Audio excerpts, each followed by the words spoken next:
Hello my dear students, मैं Parul. Welcome to सृजन का संकल्प। हम पढ़ रहे हैं ईवीएस क्लास 3 हमारा परिवेश। आज आपका चैप्टर 5 हमारा भोजन। ठीक है, आज आपको चैप्टर 5 पढ़ना है। आपके चैप्टर 5 का नाम है हमारा भोजन। बहुत अच्छा चैप्टर है ये, आपको बहुत फ़ायदेमंद है आपके पढ़ने के लिए, क्योंकि इससे आपको बहुत कुछ सीखने को मिलेगा। तो सबसे पहला जो पेज है आपके चैप्टर का, उसमें लिखा हुआ है कि सोचो और बताओ। सबसे पहला पॉइंट जो है उसमें लिखा है कि भूख लगने पर तुम्हें कैसा महसूस होता है। तो अभी आप छोटे से बच्चे हो, इसीलिए उन्होंने आपके इस चैप्टर में कुछ इस तरह से पॉइंट दे दिया है कि भूख लगने पर आपको कैसा महसूस करता है। मतलब अभी जो ऊपर के पॉइंट हैं वो आपको सोचने हैं और समझने हैं, जिससे कि आप इस चैप्टर को और अच्छे से समझ पाएँ। ठीक है, तो उन्होंने पूछा है कि भूख लगने पर आपको कैसा महसूस होता है। कैसा महसूस होता है आपको? भूख लगती है, पेट में ज़्यादा तेज़ भूख लगाती है तो पेट में दर्द होने लगता है ना। और कैसा लगता है? एकदम से लगता है कि बस खाना मिल जाए जल्दी से, है ना, ऐसा ही लगता है।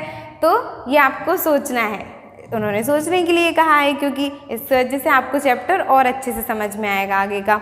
नेक्स्ट पॉइंट है आपका, उसमें लिखा है अगर तुम्हें भूख लगी हो और बहुत देर तक खाने पीने को कुछ ना मिले तो। अगर तुम्हें भूख लगी हो और बहुत देर तक खाने पीने को कुछ ना लगे तो क्या होता है? पेट में दर्द होने लगता है ना। होता है कुछ लोगों के साथ ऐसा, बहुत लोगों के साथ होता होगा। पेट में दर्द होने लगता है बस जल्दी से खाना मिल जाए, गुस्सा आने लगती है, होता है। तो यही उनका कहना है। नेक्स्ट पॉइंट में लिखा है भोजन कर लेने के बाद तुम्हें कैसा महसूस होता है। भोजन कर लेने के बाद तुम्हें कैसा महसूस होता है? काफ़ी अच्छा लगता होगा। भूख लगी है, सबको अच्छा लगता है। भोजन करने के बाद हमारा पेट भर जाता है तो हमें बहुत अच्छा लगने लगता है। उसके बाद भूख लगने पर हम कुछ ना खाते पीते हैं, हम जो खाते पीते हैं। भूख लगने पर हम कुछ ना खाते पीते हैं, हम जो खाते पीते हैं उसे भोज्य पदार्थ कहते हैं। अच्छा, अभी आपको समझाने के लिए बोला गया है कि भूख न लगने पर हम कुछ ना खाते पीते हैं, हम जो खाते पीते हैं उसे भोज्य पदार्थ कहते हैं। कहने का मतलब है कि भोज्य पदार्थ, अगर एक ऑप्शन में डिफाइन किया जाए कि भोज्य पदार्थ क्या है, तो भूख लगने पर हम जो खाते पीते हैं उनको हम भोज्य पदार्थ कहते हैं। ठीक, तो भोज्य पदार्थ क्या है? भूख लगने पर आप जो खाते पीते हैं उसको हम भोज्य पदार्थ कहते हैं। ये भोज्य पदार्थ हमें कार्य करने की ताकत यानी कि ऊर्जा देते हैं। ये बहुत इंपॉर्टेंट पॉइंट है, ये आपको नोट करना चाहिए कि भोज्य पदार्थ को खाने से आपको क्या क्या मिलता है। तो भोज्य पदार्थ जो होते हैं वो आपको कार्य करने की ताकत यानी कि ऊर्जा देते हैं। ये एक पॉइंट हो गया, लेकिन आप इसको लिखेंगे कि कार्य करने की ताकत, अब मतलब पूरा लिखेंगे अच्छे से। ठीक है, दूसरा पॉइंट लिखा हुआ है हमारे शरीर की वृद्धि विकास करते हैं। कौन?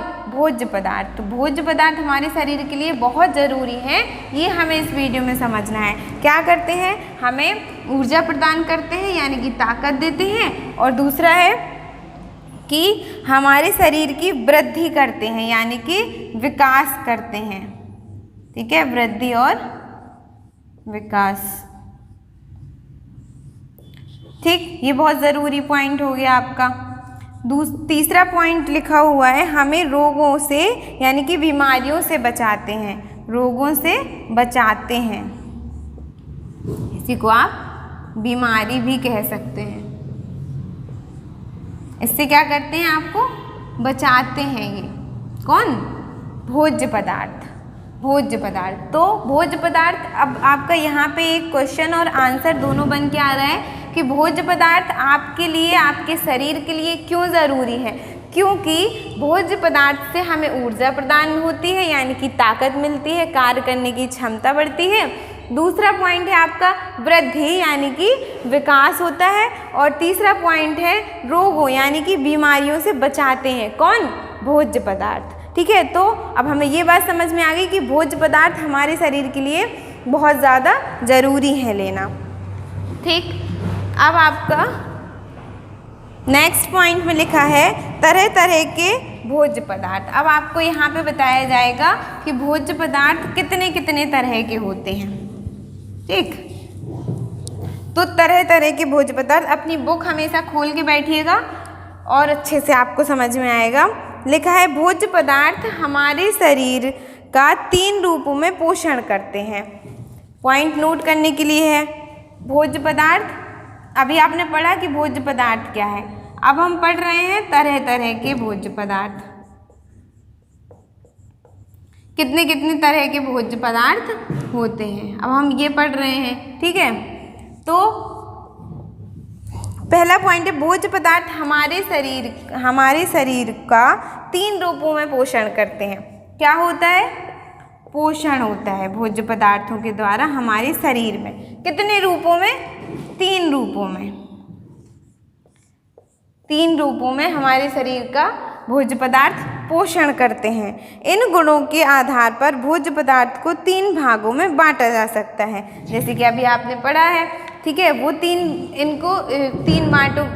भोज्य पदार्थों को 3 रूपों में बांट सकते हैं। कौन कौन से? ऊर्जा देने वाले भोज्य पदार्थ, अभी आपने पढ़ा था ऊर्जा, सबसे पहला था ताकत जिससे एनर्जी मिलती है। दूसरा था वृद्धि, दूसरा था वृद्धि यानी कि विकास। ठीक है, और तीसरा था रोगों से बचाने वाला। तो इन पोषण को हम 3 भागों में डिवाइड कर सकते हैं। कौन सा? पहला अभी आपने पढ़ा है कि वृद्धि, सबसे पहला था ऊर्जा यानी कि ताकत, दूसरा था वृद्धि यानी कि विकास भोज्य पदार्थों के द्वारा मिलता है, और तीसरा था आपका क्या? रोगों से बचाना यानी कि बीमारियों से आपको बचाते हैं। कौन? भोज्य पदार्थ। ठीक, तो अब आप सबसे पहले हम पढ़ेंगे ऊर्जा देने वाले।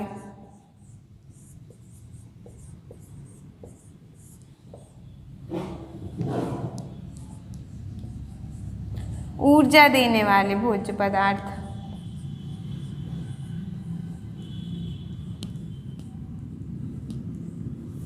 ठीक है, ऊर्जा देने वाले भोज्य पदार्थ कौन कौन से होते हैं? ऊर्जा देने वाले भोज्य पदार्थ आपके बुक में चैप्टर में पैराग्राफ दिया हुआ है। वे भोज्य पदार्थ जो हमारे शरीर को काम करने की ऊर्जा देते हैं, ऊर्जा देने वाले भोज्य पदार्थ कहलाते हैं। ये आपकी एक डेफिनेशन हो गई कि ऊर्जा देने वाले भोज्य पदार्थ क्या है? वे भोज्य पदार्थ जो हमारे शरीर को काम करने की ऊर्जा देते हैं या ताकत देते हैं, वे ऊर्जा देने वाले भोज्य पदार्थ कहलाते हैं। अब ऊर्जा देने वाले भोज्य पदार्थ कौन कौन से होते हैं ये आपको लिखना है। तो ऊर्जा देने वाले भोज्य पदार्थ होते हैं, ये आपको पता होने चाहिए, बहुत ज़रूरी है। जैसे यानी कि एग्जाम्पल है गेहूँ, चावल, चीनी, तेल आदि, मतलब बहुत सारी ऐसी अधिकतर चीज़ों से ऊर्जा ही सबसे पहले मिलती है। आप कुछ भी खाएंगे तो अधिकतर भोज्य पदार्थों से आपको ऊर्जा सबसे पहले मिलती है। तो ऐसे कई हैं, आपके एग्जाम्पल के लिए आप कुछ लिख लीजिए।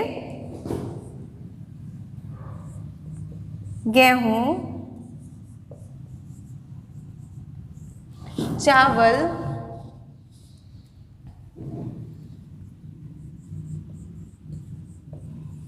चीनी,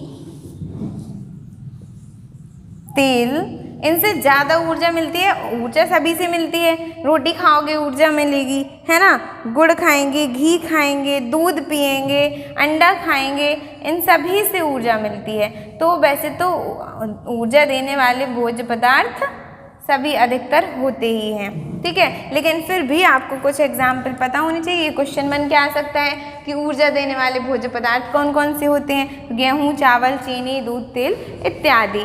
बहुत सारे भोज्य पदार्थ ऐसे हैं जिनके द्वारा आपको ऊर्जा यानी कि ताकत प्रदान होती है। ठीक है, इसके बाद आपका नेक्स्ट पेज जो है जिसमें कि लिखा है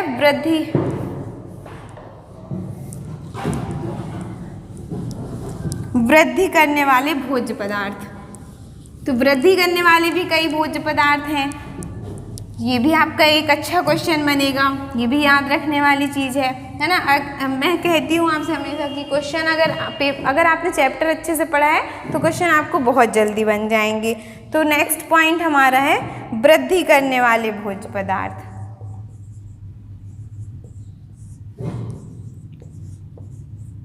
वृद्धि करने वाले भोज्य पदार्थ कौन कौन से हैं? वृद्धि करने वाले भोज्य पदार्थ, ये आपको पता होने चाहिए एग्जाम्पल इनके। अब अगर इनकी डेफिनेशन लिखनी है तो क्या लिखेंगे? वे भोज्य पदार्थ जो हमारे शरीर की वृद्धि करने में मदद करते हैं वे वृद्धि करने वाले भोज्य पदार्थ कहलाते हैं। वे भोज्य पदार्थ जो हमारे शरीर की वृद्धि करने में मदद करते हैं वे वृद्धि करने वाले भोज्य पदार्थ कहलाते हैं। तो कौन कौन से ऐसे भोज्य पदार्थ हैं जो आपके शरीर को वृद्धि प्रदान करते हैं, मतलब वृद्धि होने के लिए मदद करते हैं? आपके कई भोज्य पदार्थ ऐसे हैं, जैसे कि एग्जाम्पल में आप लिख लेंगे दालें, दूध, ठीक है, अंडा, मांस, ये सब चीज़ें आपके शरीर में वृद्धि प्रदान करती हैं, तो आदि। ये आपके एग्जाम्पल हैं, ज़रूरी नहीं कि आप यही लिखें, आपको और भी बहुत सारे पता होंगे तो आप वो भी लिख सकते हैं। ये हो गए आपके वृद्धि करने वाले भोज्य पदार्थ। इसके बाद आपका है रोगों से बचाव करने वाले भोज्य पदार्थ। और भी हैं, आपकी बुक में चित्र बना हुआ है, उसमें और भी है कई सारी चीज़ें, जैसे मैंने बताया मांस, मछली, है ना, ये भी आप लिख सकते हैं। मछली हो गया, दूध तो आपने लिखा ही है, ठीक है, और दाल आपने लिखा ही है, चने हो गए, इन सब से वृद्धि प्रदान होती है, ठीक है, अंडा हो गया, ये भी इसी में आ जाएगा वृद्धि प्रदान करने वाले भोज्य पदार्थ में, ठीक। इसी तरह नेक्स्ट आपका जो पैराग्राफ है उसमें बताया गया है कि रोगों से बचाव करने वाले भोज्य पदार्थ, रोगों से बचाव करने वाले भोज्य पदार्थ। अब ऐसे भी कुछ भोज्य पदार्थ होते हैं जो आपको रोगों से बचाव करते हैं, ठीक है। तो रोगों से बचाव करने वाले भोज्य पदार्थ जो हैं, नेक्स्ट पॉइंट है आपका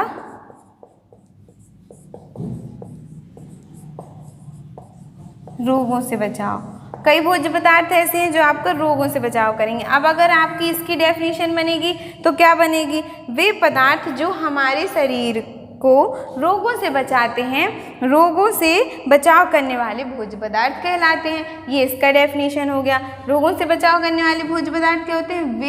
वे भोज्य पदार्थ जो हमारे शरीर को रोगों से बचाते हैं, वो रोगों से बचाव करने वाले भोज्य पदार्थ कहलाते हैं। अब इसमें भी कुछ एग्जाम्पल्स हैं, यानी कि उदाहरण हैं, कौन कौन से भोज्य पदार्थ शामिल कर सकते हैं। तो फल हो गए, ये अधिकतर आप खाएंगे, सारी सब्जियां खाएंगे यानी कि हरी सब्जियां, तो इनसे आपको रोगों से कई प्रकार से मुक्ति मिलेगी, फल, सब्जियां आदि, ठीक है। और भी बहुत सारी चीज़ें जो आप लिख सकते हैं। फल हैं तो आप, अगर आपको डिटेल में आंसर देना है तो आप कई प्रकार के फल लिख सकते हैं। सब्जियों और डिटेल में देना है, हरी सब्जियां लिख दें, किसी और की सब्जियां लिख दें, इस तरह आपका आंसर और भी डिटेल में होगा, अच्छा होगा और मार्क्स अच्छे मिलेंगे। तो हमेशा आप यही कोशिश करिए कि आपको अच्छे से अच्छा मार्क्स, अच्छे से अच्छा लिख सकें, ठीक है। इसके बाद आपका नेक्स्ट पैराग्राफ है जिसमें लिखा है हमारे शरीर के उचित विकास व स्वास्थ्य के लिए आवश्यक है कि हम अपने भोजन में रोटी, चावल, अब हम, ये आपका पॉइंट करने, नोट करने वाला पॉइंट है कि हमारे शरीर में कि हमारे शरीर में उचित विकास व स्वास्थ्य के लिए आवश्यक है कि हम अपने भोजन में रोटी,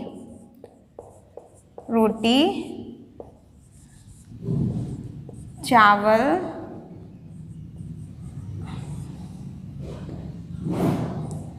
दाल के साथ सब्जियां भी खाएं। अब ये क्यों ज़रूरी है? क्योंकि अगर आपको अपने शरीर में विकास चाहिए, एनर्जी चाहिए, ताकत चाहिए है, तो आपको ये चीज़ें अपने डेली रूटीन में लाना चाहिए। क्या क्या? रोटी, चावल, दाल, सब्जियां, ये आपके भोज्य पदार्थ में शामिल होने चाहिए, तभी आपको अच्छी तरीके से आपका शरीर स्वस्थ रहेगा और आपका अच्छे से विकास होगा।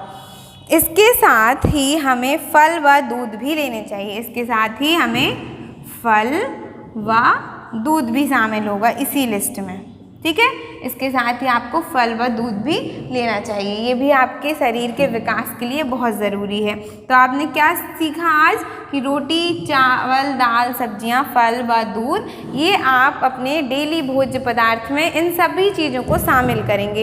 इससे आपके शरीर को ये फ़ायदा होगा कि आपके शरीर का विकास होगा और अच्छे से वृद्धि होगी, आपको एनर्जी मिलेगी और आप स्वस्थ रहेंगे। ठीक है। अब नेक्स्ट पार्ट आपका हम नेक्स्ट वीडियो में कवर करेंगे। तब तक आप इसको पढ़िए और बहुत अच्छे से समझिए।